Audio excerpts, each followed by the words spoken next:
Bien, bonjour.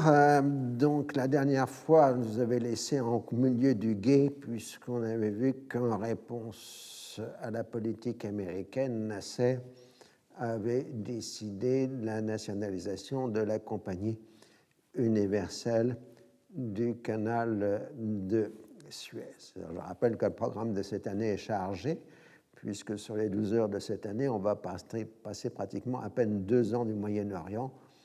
Mais le problème, c'est que ce sont 2 années de crise continue, et après tout, il faut bien justifier le titre du cours, qui est Crise d'Orient. Donc, le tout a été organisé par un petit groupe de militaires et d'ex-militaires pour prendre le contrôle des installations de la compagnie du canal. Les ministres civils n'ont été informés qu'au dernier moment. Comme on ne peut rien faire tant que Nehru est toujours en visite officielle, on attend que le Premier ministre indien parte.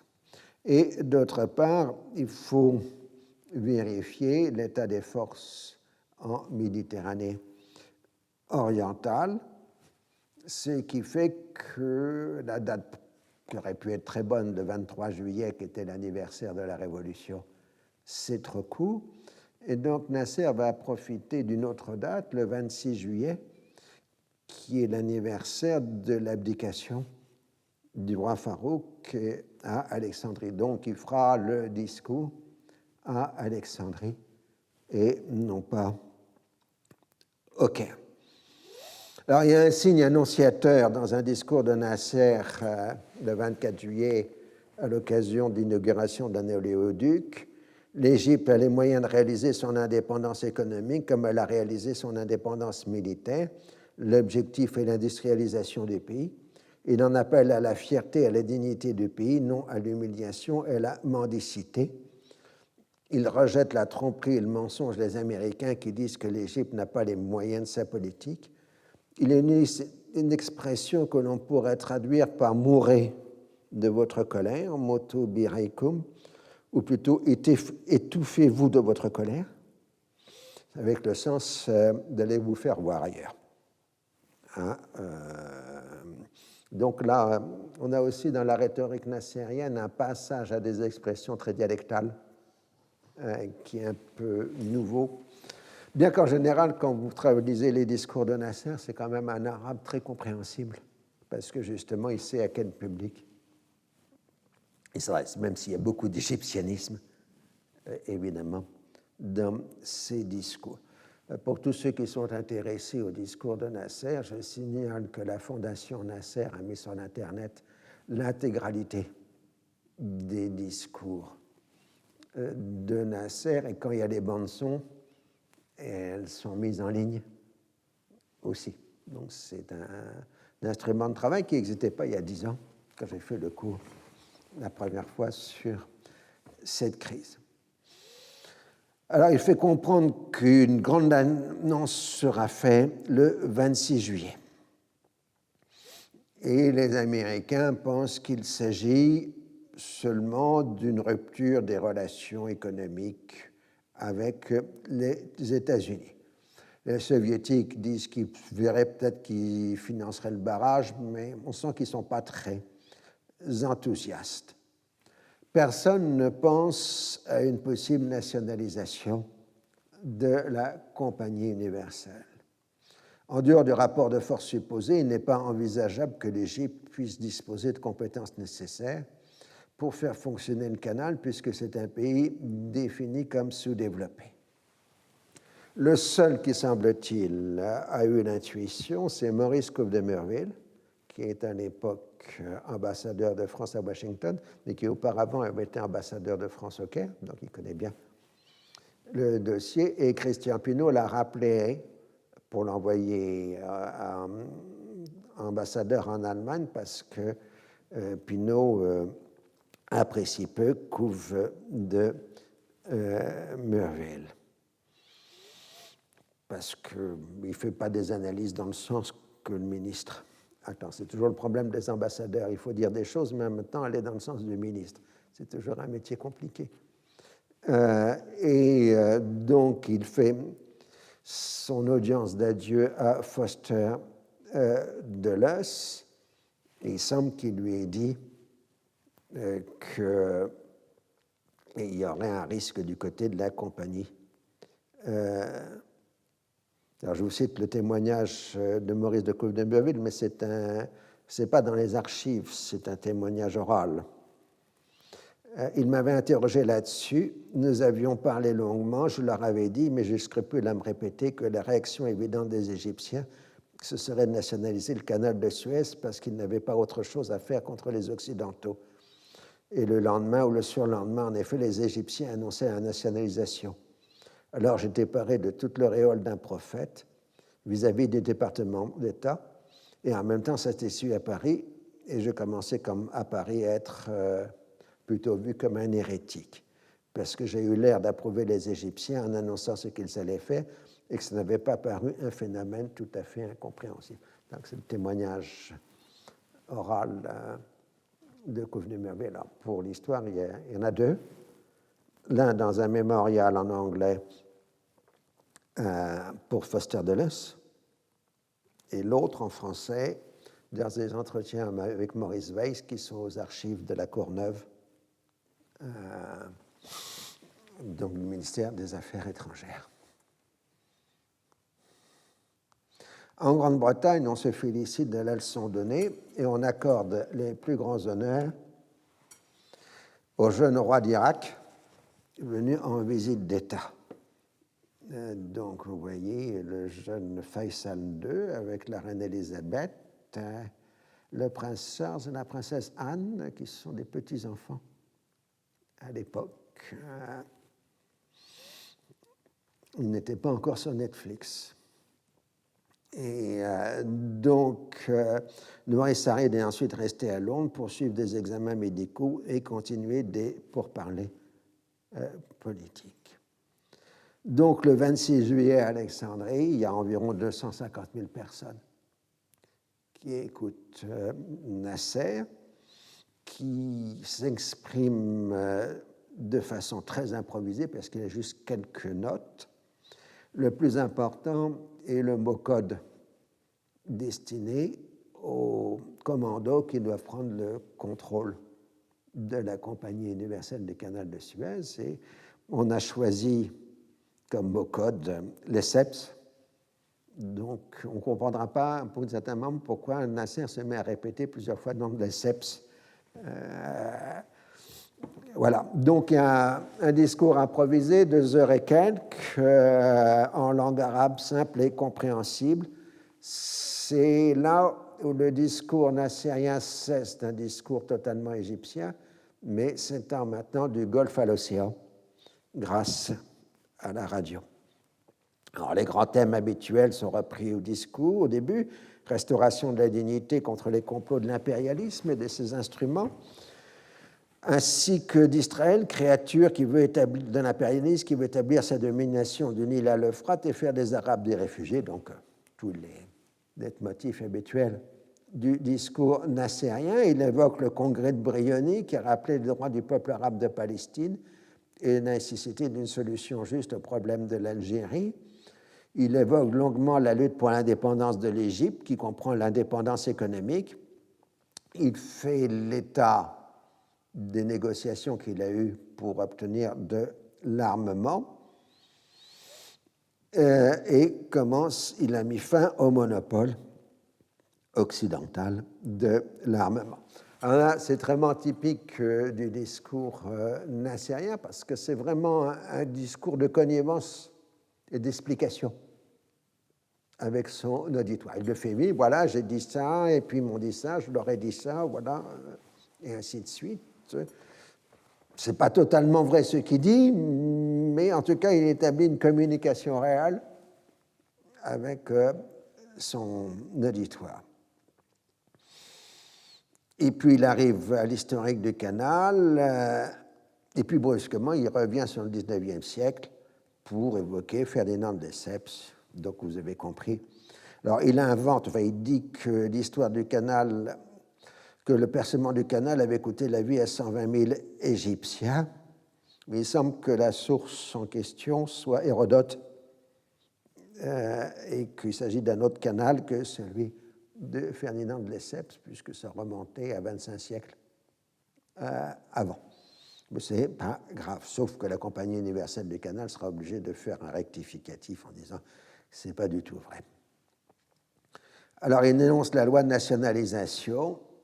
L'indemnisation des actionnaires se fera sur la base du dernier discours en bourse et il termine sur un grand éclat de rire, qui est en fait plutôt un éclat de rire nerveux, parce qu'il est sous la tension. Il a passé le Rubicon en quelque sorte. Mais cet éclat de rire sera considéré comme une insulte supplémentaire par les Occidentaux. Et vous voyez, là, sur la photo, il est porté par les masses populaires qui le saluent dans une joie absolument indescriptible, puisque c'est l'annonce de la libération totale de l'Égypte. Le soir du 26 juillet, Eden, donc Premier ministre britannique, recevait à Londres la délégation irakienne. Quand la nouvelle a été apprise, Nouri Saïd a suggéré aux Français et aux Britanniques de suspendre le paiement des péages du canal, ce qui conduirait Nasser à leur interdire l'utilisation, ce qui leur donnerait le fameux casus belli, donc motif de guerre, pour une intervention militaire. Il faut frapper vite et fort, mais surtout ne pas impliquer les Israéliens dans l'affaire, parce que toute présence israélienne ferait basculer les Arabes du côté de l'Égypte. Une fois les Irakiens partis, il y a une réunion du cabinet britannique pour discuter en urgence de la situation, avec l'arrivée de l'ambassadeur de France, des ambassadeurs des États-Unis, le directeur de la Compagnie du Canal qui se trouve à Londres. Première constatation, sur le plan juridique, la compagnie est une société égyptienne régie par la loi égyptienne sans aucune garantie juridictionnelle ni clause d'arbitrage. Si l'indemnisation est promise et effectuée, l'Égypte est totalement dans son droit, parce que finalement, la nationalisation de la Compagnie universelle, c'est simplement anticiper ce qui a été prévu pour 1968. Donc, il n'est pas possible de centrer l'affaire sur la compagnie, et il faut trouver un motif politique. Et le motif politique, ce serait le contrôle que l'Égypte exercerait sur la circulation du canal. Mais ça, ce n'est pas du domaine de compétence de la Compagnie universelle. Puisque de toute façon, elle aurait cessé d'exister en 1968. Et déjà, de facto, l'Égypte exerce ce contrôle puisqu'elle interdit, pour des raisons de belligérance, le passage de cargaisons ou de navires à destination ou venant d'Israël. Donc, à Londres comme à Paris, l'indignation est générale et on est décidé d'en finir avec Nasser. Les Français, de toute façon, avaient déjà anticipé, puisqu'ils étaient déjà depuis le mois de juin à préparer d'en finir avec Nasser. Pourtant, l'indemnisation, elle est déjà là. Techniquement, une bonne partie des coûts d'indemnisation sera couverte par les balance sterling, c'est-à-dire les avoirs égyptiens en livres sterling, qui sont gelés à Londres depuis 1945. Et donc, l'Égypte a parfaitement les moyens financiers de faire l'indemnisation. Alors, Français et Britanniques mobilisent leurs souvenirs historiques. Eden a été défini comme un champion du refus de l'appeasement avec l'Allemagne nazie. Guy Mollet avait été un Munichois et ne se l'était pas pardonné depuis. La nationalisation de la compagnie est assimilée à la remilitarisation de la Rhénanie en 1936, à Munich en 1938, voire au pacte germano-soviétique. tout le discours franco-britannique va se construire sur l'antifascisme. Nasser étant pour Guy Mollet un nouvel Hitler, tandis que Pinault l'assimile plutôt à Mussolini, leur esprit est d'autant plus embrouillé par les catégories juridiques de l'Algérie française, où on parle non d'arabes mais de musulmans français, tout en opposant les musulmans aux Français. Quand vous lisez la presse française des années 50, on comprend pourquoi on a perdu la guerre d'Algérie, parce qu'on n'arrive pas à nommer les Algériens. On dit les musulmans algériens, les franco-musulmans. Il y a un vague permanent qui montre bien que cette incapacité de nommer est une des raisons pour lesquelles l'affaire n'était plus jouable. Ça, c'est une incise. Je rappelle que la guerre d'Algérie n'existe pas juridiquement. Ce sont des événements au pluriel. Ce ne sera qu'en octobre 1999 qu'une loi française reconnaît le terme de guerre d'Algérie, mais sans mentionner les belligérants, parce qu'on aurait eu un problème pour définir qui étaient les belligérants de cette guerre. Par contre, dans la presse courante, en usage courant, en 1956, on dit la guerre d'Algérie. Ce recours au nazisme et au fascisme et à l'assimilation à Hitler appartient au domaine que le philosophe Léo Strauss avait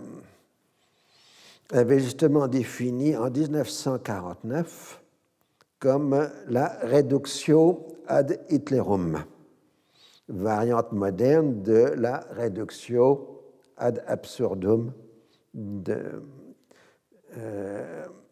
la philosophie.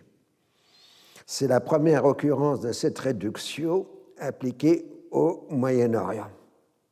Elle se renouvellera de nombreuses reprises jusqu'à nos jours. Il suffit de voir l'assimilation de Saddam Hussein à Hitler et aujourd'hui le terme islamofascisme pour voir cette permanence de la réduction à Hitlerum. Et de façon plus générale, c'est aussi le problème du fameux point Godwin. Vous savez, dans une conversation, à partir du moment où l'un des interlocuteurs commence à vous assimiler à Hitler, au nazisme et au fascisme, il faut mieux arrêter parce qu'il n'y a plus de discussion possible. Et donc aujourd'hui, dans la société française, on a une belle succession de points Godwin sur un certain nombre de questions. Dans un discours, dans le discours des responsables socialistes français, on dit la section française de l'Internationale ouvrière, à l'époque SFIO, on présente même les événements en cours comme un conflit de civilisation entre l'obscurantisme musulman et la laïcité française. Inutile de rappeler que la laïcité française n'a jamais été appliquée en Algérie en ce qui concerne les musulmans, et que la loi de séparation n'a pas été appliquée en Algérie, bien que ce soit des départements français. Du côté égyptien, elle a été appliquée mais suspendue. C'est un peu compliqué, les juristes français sont très actifs. Du côté égyptien, les propos sont en général plus mesurés, à l'exception d'Anwar el-Sadat, qui est un des plus polémistes et plus virulents de la presse officielle égyptienne. Alors le problème pour les franco-britanniques, c'est que les Américains considèrent Nasser comme une nuisance, mais ne veulent pas accompagner dans ce discours renvoyant à la Seconde Guerre mondiale. Guy Mollet parle d'un pacte Nasser-Chepilov, alors que l'Union soviétique a été la première surprise par la nationalisation, ils n'ont rien vu venir. En même temps, Guy Mollet traite Nasser d'impérialiste qui veut étendre sa domination sur l'ensemble du monde musulman en collusion avec les communistes. C'est-à-dire qu'en gros, si on prend une terminologie d'aujourd'hui, pour Guy Mollet, Nasser, c'est un islamo-communiste. Ça montre le degré d'incohérence intellectuelle que l'on a à cette époque. Aux anglo-saxons, les Français affirment que si on ne fait rien contre Nasser, toute l'Afrique du Nord, puis l'Afrique noire, basculerait en dehors de l'influence occidentale. À Londres, on suit à peu près les mêmes types de discours. Macmillan, le chancelier d'Échiquier, donc le ministre des Finances, résume l'opinion générale en affirmant que si l'on cède devant Nasser, la Grande-Bretagne deviendra une autre Hollande, c'est-à-dire une puissance secondaire dépourvue d'empire colonial. Il faut rappeler que dans les années 50, on ne parle plus d'empire en France et en Angleterre, puisque les Anglais parlent de Commonwealth et que les Français parlent d'outre-mer et d'Union française. Si l'antifascisme fait vibrer ses combattants de la Seconde Guerre mondiale, il n'a aucun écho dans le monde non européen. Ça, il faut bien le comprendre. L'anti-impérialisme est la définition politique majeure des territoires sous domination coloniale ou ex-dominés colonialement. Il faudrait beaucoup d'imagination pour trouver une action britannique ou française en faveur de la démocratie libérale dans le monde arabe, qui n'a pas encore terminé sa décolonisation, même dans les mandats.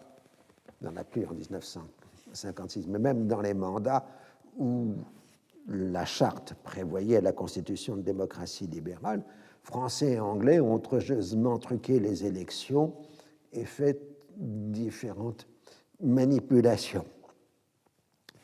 L'inconvénient du déchaînement des passions en France et en Grande-Bretagne avec la mobilisation des précédents historiques renvoyant au nazisme, c'est de rendre difficile une solution politique qui ne soit pas une victoire absolue. Si vous combattez le mal absolu, vous ne pouvez pas négocier politiquement avec lui.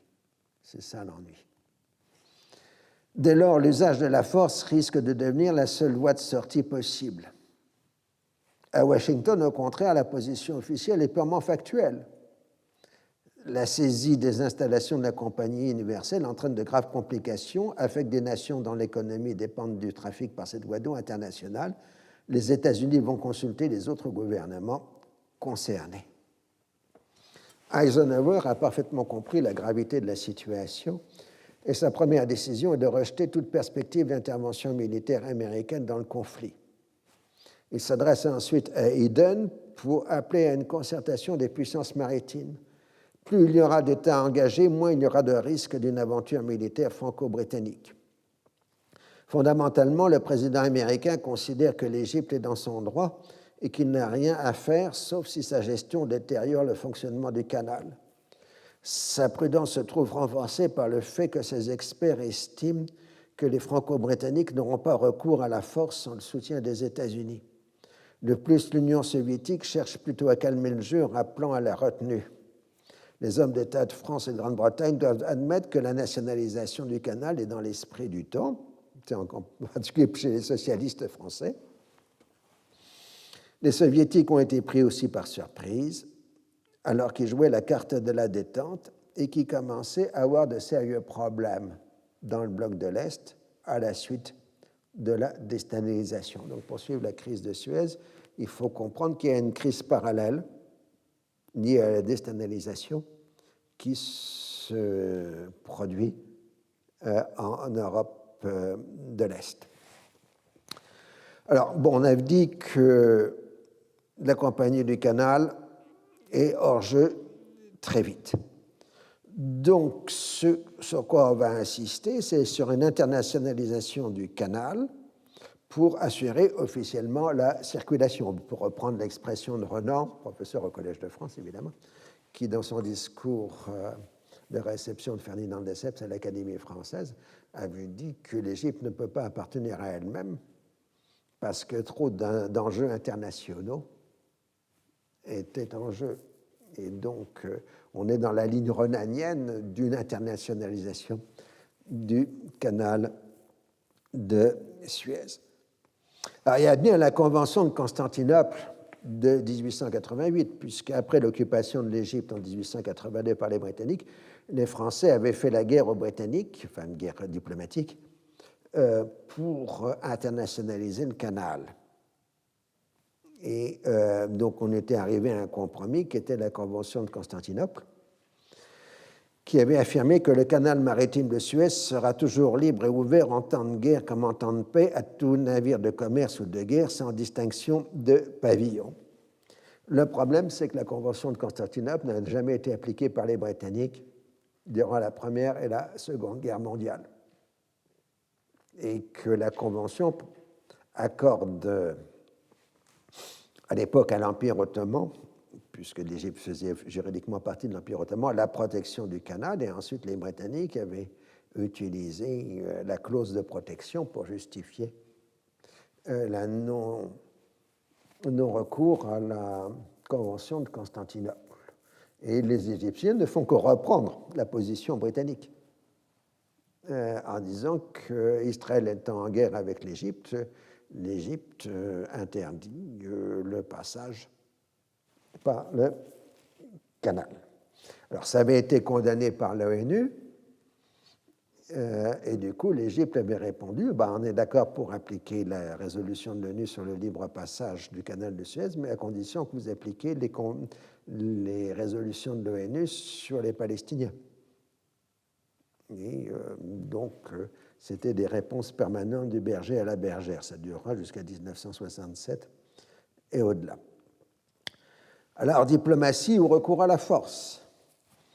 Les États-Unis ont gelé les avoirs égyptiens et ceux de la Compagnie universelle. Ils se montrent particulièrement circonspects lors des concertations qui se tiennent à Londres dès le lendemain de la nationalisation.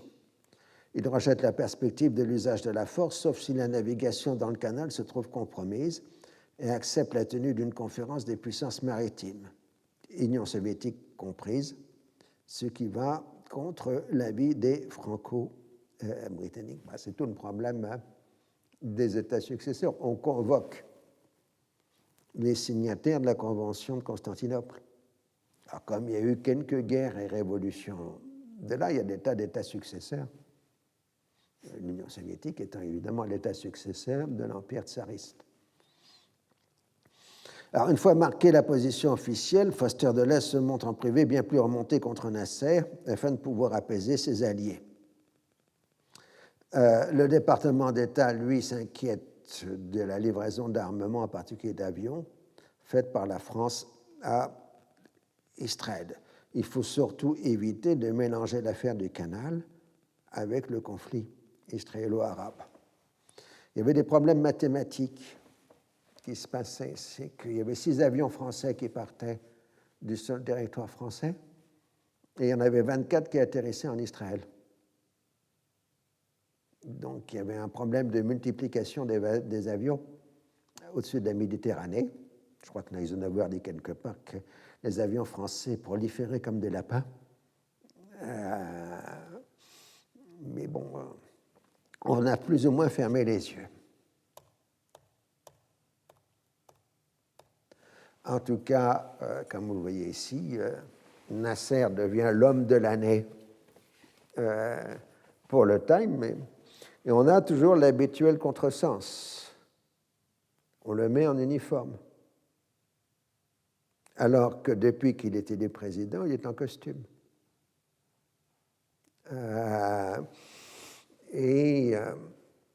Si, je veux raconter, je crois déjà une fois, là, il y a quelques décennies, quand j'étais en poste en Égypte, j'avais un collègue français qui est venu de faire une conférence au Caire et qui a parlé du colonel Nasser. Et évidemment, la première réaction du public égyptien a été pourquoi dites-vous colonel Nasser? Et mon collègue a été magistral. Il a dit, je dis colonel Nasser parce que je dis général de Gaulle. Alors là, les Égyptiens étaient aux anges. Mais jamais, justement, les Égyptiens disent colonel Nasser. Ils disent Reims, président.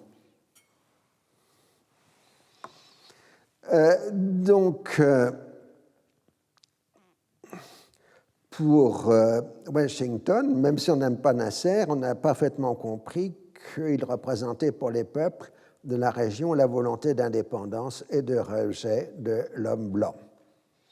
Il faut pouvoir l'isoler par les moyens diplomatiques sans avoir recours à la force et sans provoquer une solidarité des nouveaux États en sa faveur. De plus, il ne faut pas créer un précédent dommageable pour le contrôle américain du canal de Panama. C'est que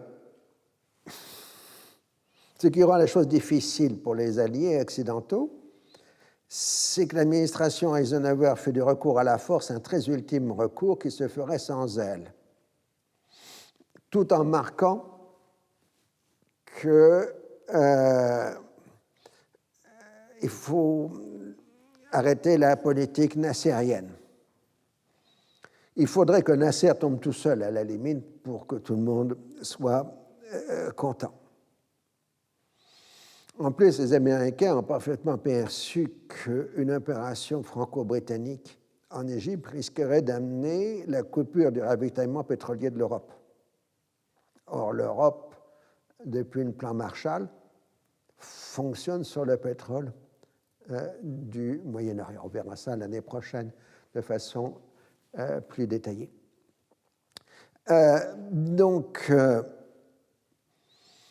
Le discours de Nasser est nationaliste, martial, on se défendra jusqu'au bout, mais on ne va pas injurier les Franco-Britanniques.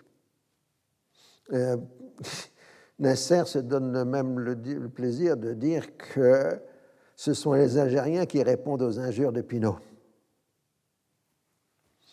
Sur le plan du droit, il rappelle que la concession était une concession égyptienne et que la liberté de circulation n'a pas été modifiée. Alors, les services français et britanniques tentent par différentes méthodes de jouer sur une éventuelle opposition à Nasser qui pourrait déboucher sur une tentative de coup d'État. Les Britanniques ont un penchant sur les anciens wafdistes, tandis que les Français tenteraient plutôt de jouer sur Naguib. Mais là encore, ils se font manipuler par les services égyptiens qui les intoxiquent régulièrement, même si on peut prendre à peu près sûr qu'au moins chez les Britanniques, si ce n'est chez les Français, on a pour le moins évoqué la possibilité d'assassiner Nasser. On n'est pas passé à l'acte, mais ça a été évoqué. Alors la guerre des radios reprend de plus belle.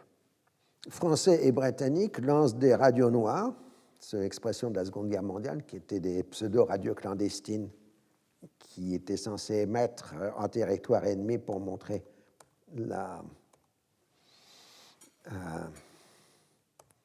l'impopularité de l'ennemi. Et les Britanniques étaient des spécialistes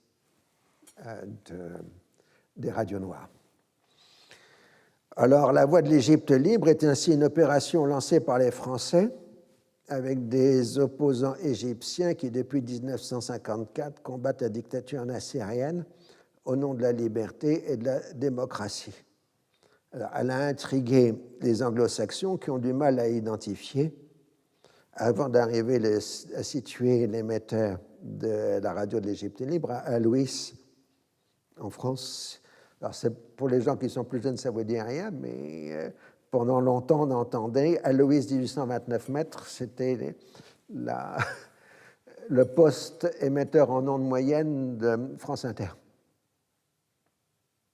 Dans mon souvenir, en tout cas. Et donc, c'est-à-dire que c'est la principale station d'émission radio de France. Le ton est particulièrement violent, appelant le peuple égyptien à reverser la dictature de Nasser qui traité l'Égypte et l'islam au bénéfice des communistes soviétiques. Ensuite, comme il se doit, on traite Nasser d'agent du sionisme, et le ton est aussi violent contre les États-Unis, accusés de vouloir remplacer les Français et les Américains, les Anglais, dans le monde arabe.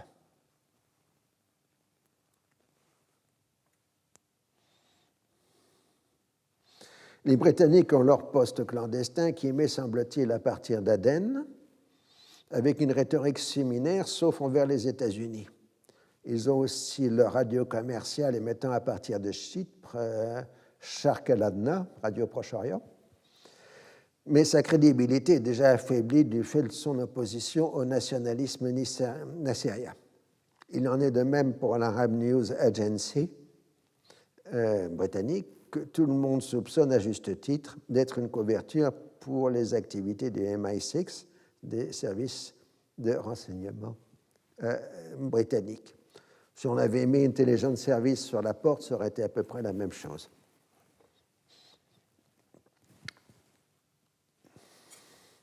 Les Britanniques, les entretiens tripartites ont abouti à la convocation à Londres d'une conférence des puissants signataires de la Convention de Constantinople et de leurs ayants droit. Donc, l'Union soviétique et l'Inde sont présents, mais les critères sont assez lâches. La Yougoslavie n'est pas contente de ne pas être convoquée à Londres, alors qu'elle est un État successeur de l'Autriche-Hongrie. Mais apparemment, on a oublié que l'Autriche-Hongrie avait signé la Convention de Constantinople. Les pays arabes ne sont pas invités. Les Américains sont bons pour ça, puisqu'ils ont expliqué aux Saoudiens que si on les invitait, il faudrait inviter l'Irak. Et ils disent aux Irakiens que si on les invitait, il fallait inviter les Saoudiens. Donc, du coup, ils ne sont pas invités et Israël n'est pas invité non plus. Alors, les militaires travaillent à un plan de conquête, d'invasion de l'Égypte. Et là, on se heurte à la question classique de l'adéquation entre l'action armée et des buts politiques. La première perspective étudiée est de débarquer à Alexandrie et de marcher sur le Caire, exactement comme Bonaparte en 1798. Mais il faut au moins 2 semaines pour une nouvelle bataille des pyramides, et on se heurte à la question de savoir quoi faire si on ne trouve pas de gouvernement égyptien docile. On n'arrive pas à trancher sur la question d'une opération limitée ou d'une occupation complète de l'Égypte. Si on occupe complètement l'Égypte, il faut un effort militaire de longue durée. La participation française va impliquer qu'on va compliquer l'affaire du canal de celle de la guerre d'Algérie. En plus, les Français sont contre le croissant fertile, soutenu par l'Irak. Faire participer les Israéliens, évidemment, c'est rajouter à l'Algérie la Palestine. Les Anglais, finalement, acceptent de mettre les Français dans le circuit. Et là, on se heurte à 2 cultures militaires totalement différentes. Les Britanniques sont restés à la Seconde Guerre mondiale et veulent faire une préparation minutieuse sur le modèle du débarquement de Normandie. Ils sont dans le complexe d'Overlord, tout minuté à la minute près. De l'autre côté, l'armée française, c'est l'armée de la guerre d'Indochine, qui est fondée sur une improvisation constante. La situation étant que les militaires français savent se battre, puisqu'ils viennent de faire la guerre d'Indochine, donc ils ont l'expérience du feu. C'est qui n'est pas le cas de l'armée britannique, qui ne s'est plus battue de façon forte depuis 1945. Et puis, il y a la question de l'OTAN.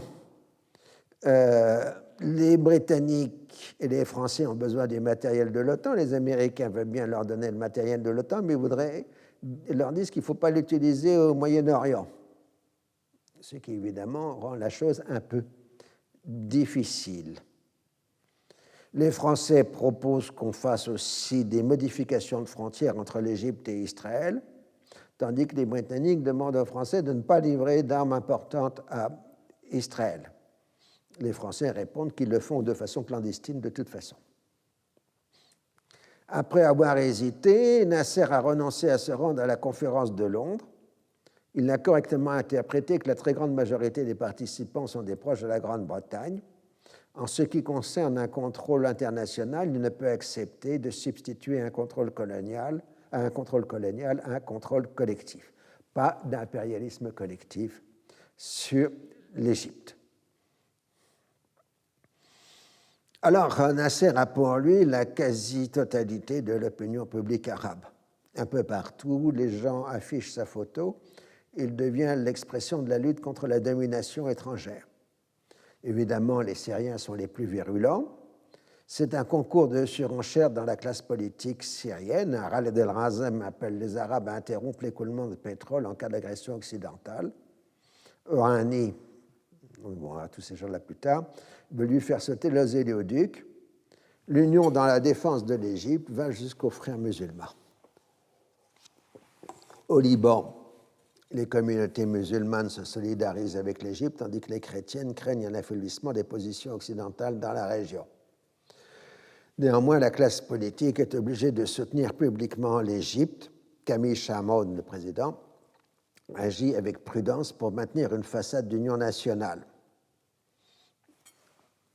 La pression de l'opinion publique est telle en Irak que Nouri Saïd est contraint de soutenir publiquement l'Égypte, évidemment, à son grand désespoir. Publiquement, il appelle à une solution pacifique. En privé, il est très inquiet du risque de voir couper les oléoducs qui vont vers la Méditerranée.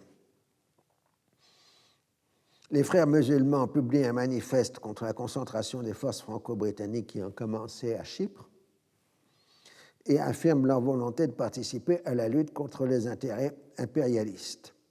La menace occidentale s'en prend à la conscience arabe et islamique et Israël est susceptible de vouloir profiter des circonstances pour perpétrer une agression contre le monde arabe, déclaration des frères.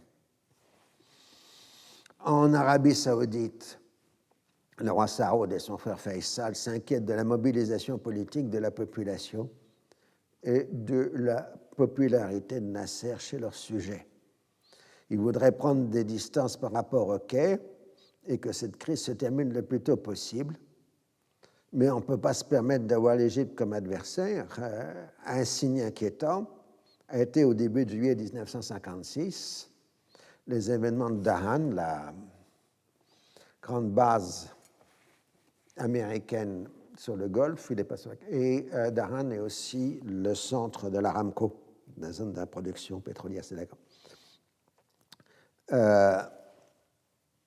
Le 9 juillet, le roi avait dû faire face à une manifestation populaire au mot d'ordre anti-impérialiste. Il avait alors interdit toute grève et fait arrêter les meneurs sur des listes dressées par les services de sécurité de l'Aramco. Une grève s'était alors déclenchée le 17 juillet, demandant une libéralisation politique. La répression avait été très dure et des activistes avaient été fouettés à mort. Saoud s'était plaint à Nasser de l'activité de propagande à l'intérieur de ce royaume menée par des enseignants et des militaires égyptiens. Et Nasser a répondu que l'Égypte se serait vexée si le roi ne serait pas vexé si le roi expulse des éléments indésirables. Souvent, pour des raisons compliquées, les Égyptiens qui étaient les plus volontaires pour s'expatrier au début de la période nassérienne étaient des frères musulmans. Parce qu'ils craignaient la répression en Égypte même. Et c'est pour ça que l'Égypte a envoyé beaucoup de frères dans la péninsule arabique, en Arabie saoudite en particulier, mais aussi après 1962 en Algérie. Il y avait aussi des nationalistes nassériens dans les migrants, mais il y a une forte proportion de frères musulmans chez ces enseignants égyptiens qui sont envoyés à l'époque un peu partout dans le monde arabe. C'est pour ça que Nasser parle d'éléments indésirables. Alors, en Syrie, évidemment, la crise radicalise les positions politiques syriennes, ce qui profite aux radicaux, ce qui inquiète les Occidentaux, au point que l'ambassadeur de France à Damas propose au gouvernement français d'organiser un coup d'État en Syrie. Le problème, c'est qu'il y en a déjà un autre en préparation. Donc, faites la queue, si j'ose dire, pour ce genre de choses. Donc, on n'ira pas plus loin que cette proposition de coup d'État. Les Iraniens sont partagés entre la défense du principe de nationalisation et les risques pour le commerce de leur pays du passage par le canal de Suez. En même temps, ils sont solidaires du pacte de Bagdad. La Turquie s'identifie avec l'Occident, donc est très hostile à l'Égypte. Les projets d'unité arabe ont toujours suscité à Ankara une certaine inquiétude pour la sécurité du pays, à un moment où la tension a repris avec la Grèce. Quand les Égyptiens appellent à une solidarité islamique, on leur répond qu'il y a plus de musulmans dans le pacte de Bagdad que dans le monde arabe. Il faut dire que les Irakiens font partie des deux. L'Égypte dispose à Londres de deux soutiens sûrs, l'Union soviétique et l'Inde, même si les responsables de ces deux puissances ont peu apprécié de ne pas avoir été prévenus à l'avance du coup de force et s'inquiètent de la répercussion sur leur trafic commercial d'une éventuelle fermeture du canal. Donc les travaux de la conférence commencent le 16 août 1956. Le but des Franco-Britanniques est d'obtenir des puissances maritimes la base d'un véritable ultimatum à l'Égypte qui, si elle refusait, s'exposerait à l'usage de la force. Il s'agirait d'établir un contrôle international fort de la gestion du canal. Mais les Indiens se montrent de redoutables troubles-fêtes. Ils s'opposent à une autorité internationale qui aurait des compétences bien supérieures. Ils suggèrent une internationalisation de toutes les voies d'eau internationales, ce qui évidemment insupportable pour les Américains. Shepilov se montre modéré dans sa défense des intérêts égyptiens. L'unique question est celle de la liberté de circulation, le reste étant une affaire égyptienne. Quant aux nationalisations, il rappelle que la France a nationalisé des pans entiers de son économie en 1945, 46 et 47, et que ça avait aussi affecté des intérêts étrangers. Le sens de la politique soviétique est de donner un soutien diplomatique à l'Égypte tout en cherchant une solution pacifique. La présence même des Soviétiques à Londres est en soi un grand succès. Pour la première fois, ils sont associés à la gestion politique des affaires du Proche-Orient. Pour Shepilov, je cite, « L'Union soviétique s'est transformée en grande puissance mondiale. Aucun problème au Proche et au Moyen-Orient, d'une manière générale, aucun problème mondial ne peut être résolu sans tenir compte de son opinion. » Là, on a un peu ce complexe soviétique qui ressemble assez à celui des Français. Vous savez, la France tient son rang. Enfin, depuis 1815, elle essaie de tenir son rang. Et la Russie, c'est un peu la même chose. Elle veut son rang dans les affaires mondiales. C'est valable en 1956 comme en 2020. Les responsables soviétiques sont persuadés que les puissances européennes céderont et verront dans l'affaire de Suez une étape supplémentaire du processus de décolonisation. Ils n'envisagent pas le risque d'une confrontation et ne mettent pas en état d'alerte leurs forces militaires stationnées dans le sud de l'Union soviétique et en Bulgarie, les régions les plus proches du Proche-Orient. On verra ensuite dans toute la période de la guerre froide là, qu'à chaque fois qu'il y a une tension forte et qu'il y a un risque d'intervention militaire soviétique, c'est dans le sud de l'Union soviétique et en Bulgarie que se concentrent les forces susceptibles d'aller au Moyen-Orient. Il semble que les services soviétiques aient réussi à intercepter et à décrypter les échanges de l'ambassade américaine à Moscou et en avaient conclu que, faute de soutien américain, les Français et les Britanniques n'auraient pas le recours à la force. Néanmoins, au fur et à mesure que la crise se prolonge, Moscou est amené à s'inquiéter de la concentration des forces britanniques en Méditerranée orientale. Alors, le contraste est fort entre le discours cataclysmique des autorités françaises et britanniques et la réalité de la situation sur le terrain. Le canal fonctionne correctement et les Égyptiens ne se sont pas opposés au passage de navires qui ont réglé le péage sur un compte bloqué en Europe. Nasser a bien vu que puisqu'il s'est engagé à indemniser la compagnie universelle, ces sommes seront défalquées lors du règlement financier. Le départ progressif des expatriés européens ne cause pas d'inconvénient majeur. La Grèce, qui est en conflit avec la Grande-Bretagne à propos de Chypre, fournit de nouveaux pilotes et les Égyptiens disposent de personnel compétent pour remplacer les partants. Les primes d'assurance maritime restent stables, ce qui montre que l'on ne croit pas au risque d'interruption du trafic et à celui d'une guerre. À moyen terme, l'Égypte pourrait s'opposer au passage de bâtiments n'ayant pas payé les droits de passage. Cela détournerait le trafic vers le contournement de l'Afrique, d'où un surcoût qui pénaliserait d'abord les économies européennes. Quant à une substitution du pétrole arabe par du pétrole américain, elle impliquerait des règlements en dollars et non en sterling, ce qui serait une lourde charge, en particulier pour la Grande-Bretagne. En fait, ça risquerait de faire exploser la zone sterling. puisqu'une des principales ressources en devises en dollars de la zone sterling, c'est la vente du pétrole sterling.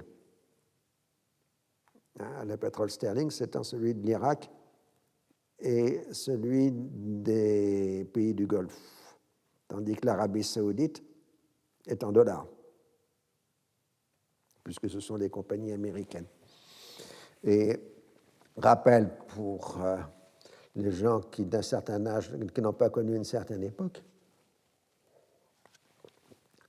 les monnaies européennes ne deviendront totalement convertibles après la Seconde Guerre mondiale qu'à la fin des années 50, et encore sous contrôle d'échange. Dans ma jeunesse, il y avait un contrôle d'échange en France. Donc, la question dollar-sterling était une question vitale, surtout pour la Grande-Bretagne. Les Français se débrouillaient un peu mieux de ce côté-là. On va dire qu'ils dévaluaient constamment, mais ça, c'est un autre problème. Eden et Macmillan justifient leur politique de fermeté par le risque que ferait courir à l'économie britannique la perte du pétrole arabe, mais ne prennent pas en compte que justement une action militaire pourrait concrétiser ce danger. Dulles travaille habilement à essayer de trouver une solution de compromis et obtient l'adoption par 18 États sur 22 d'un plan comprenant la création d'une commission internationale chargée de gérer le canal dont tous les bénéfices iraient à l'Égypte. Il s'agit dans son esprit de concilier le respect de la souveraineté de l'Égypte avec la mise à l'abri de toute influence politique, quelle qu'elle soit. Indépendamment de la limitation de la souveraineté égyptienne, la question du financement des travaux d'entretien et d'agrandissement et celle de la fixation des droits de péage ne sont pas réglées. Tout simplement parce que personne ne fait le calcul économique élémentaire qu'on fera ensuite après le règlement de l'affaire, qui est que le niveau du péage dans le canal de Suez dépendra des coûts des solutions alternatives. C'est-à-dire essentiellement à l'époque le passage par le contournement de l'Afrique par le Cap. Mais maintenant, on envisage d'autres solutions alternatives, soit par le passage du nord-est ou du nord-ouest, avec le réchauffement climatique, ou autre chose du même genre. Mais c'est tout simplement il faut que le péage soit plus faible, un peu plus faible que la solution alternative. C'est la base du raisonnement. Mais personne en 1956 semble-t-il a raisonné en ces termes. Les 4 dissidents sont l'Union soviétique, l'Inde, l'Indonésie et Ceylan. L'Union soviétique s'oppose à ce qui serait la restauration d'un État dans l'État et s'en tient à un simple organe de surveillance dépendant de l'ONU et chargé de surveiller l'application de la nouvelle convention. Ça, c'est le monde diplomatique de l'époque, qui n'était pas très à gauche à l'époque. Ce n'était pas le monde diplomatique ensuite. C'était d'abord un journal, enfin, Dépendance du Monde, un supplément du Monde, mais qui était vraiment conservateur, enfin, qui n'était pas sur une ligne radicale à gauche comme le monde diplomatique l'est devenu ensuite. Il est longtemps resté au monde diplomatique, un héritage de cette période, le fait qu'on mettait toujours de façon exprès dans le monde diplomatique tous les noms complets des hommes politiques. Par exemple, le monde diplomatique disait M. William Clinton et non pas Bill Clinton. Et ça, c'était un héritage des premières années du monde diplomatique. Mais bon, c'est une période cette année, puisque vous savez que la presse aujourd'hui ne met même plus monsieur devant les hommes politiques, ce que je trouvais être assez triste. Mais ça, c'est un autre problème. Alors, Dulles a décliné la proposition de prendre la direction d'une délégation représentant 5 nations chargée de rencontrer Nasser, et c'est le premier ministre australien, Robert Menzies, qui en prend la direction. Le choix est particulièrement malheureux. les Égyptiens ont un très mauvais souvenir du comportement des soldats australiens cantonnés dans leur pays durant les deux guerres mondiales, la première et la seconde d'ailleurs. Ça se voit très bien au cinéma. Par exemple, dans Alexandrie, pourquoi de Youssef Chahid, on voit les brutalités des soldats australiens dans l'Égypte de la Seconde Guerre mondiale. Autrement dit, si vous voulez, pour un Égyptien, un Australien, c'est un sauvage.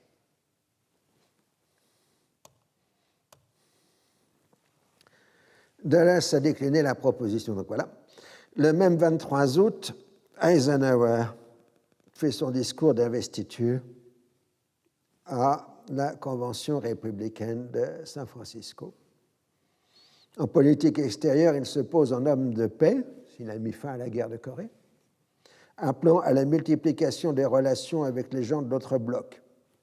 Il ne mentionne nullement la crise de Suez. Dulles, en dépit du ton belliciste de ses interlocuteurs britanniques et français qui lui expliquent qu'ils sont prêts à lancer des opérations militaires, s'en tient à une mission Menzies. Quant aux Franco-Britanniques, ils ne comprennent pas ou ne veulent pas croire que le recours à la force entraînerait un conflit ouvert avec le président américain qui s'est posé en homme de la paix. Donc on a un temps d'hésitation puisque on s'attend à que l'Égyptien rejette les propositions de la conférence de Londres. On se saisirait le Conseil de sécurité qui serait probablement en impasse devant un veto soviétique. Dès lors, on pourrait attaquer l'Égypte avec un motif légitime. Mais le problème, c'est qu'une solution militaire ne peut être étudiée que dans un petit cercle, parce qu'on ne va pas dire publiquement qu'on va envahir l'Égypte. Et même si on concentre des forces à Chypre, la topographie de l'Égypte fait que tout débarquement doit passer par une zone urbaine. C'est le problème de l'Égypte. L'Égypte utile est très courte géographiquement, très réduite géographiquement. Donc quand vous attaquez en Égypte, vous tombez toujours sur des régions peuplées, ou alors dans le désert. Donc attaquer l'Égypte, c'est passer par des zones peuplées, donc des pertes civiles. Et il faut par ailleurs un certain nombre de jours pour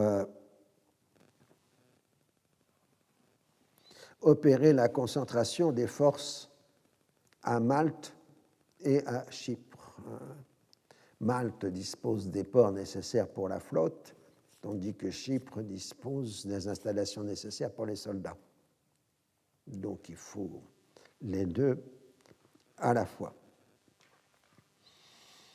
Ce qui sera visible. Enfin, les deux puissances n'arrivent pas à s'entendre sur un nouveau Sykes-Picot, avec toujours la même question de Bagdad et de la Syrie. Les Français ne veulent pas que la Syrie entre dans le pacte de Bagdad.